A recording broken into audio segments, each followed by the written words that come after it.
What's going on, fellas? I've got a 2008 Dodge Avenger here. I'm using this car to point out to you the location of some important fuses for the power door locks and the power windows. So the power for all that comes from this totally integrated power module. We open that by pulling these two tabs back and lifting up.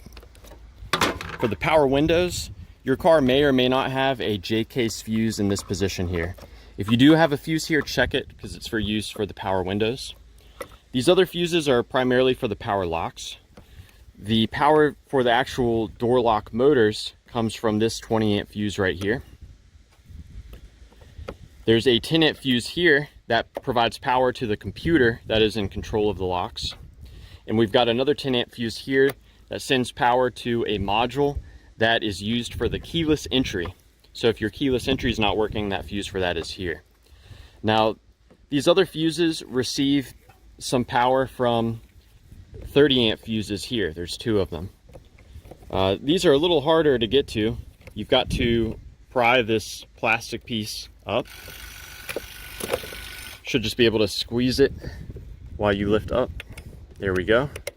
Once you've got that popped all the way up, you can remove the cover by prying it here. And so you'll want to check these two fuses as well if all of your other fuses check out. One other troubleshooting step I can give you, every time you open and close this door, you're flexing some wires. So every time this door swings open and swings shut, you're flexing all the wires here that go to the window motors, the window switch, the door lock switch, the door lock actuator. So one thing I like to do after I've checked all the fuses, if they're good, I'll hold the button down. Like, let's say this window won't roll up or down. I'll hold this down, and while I'm holding it, I'll open and close the door.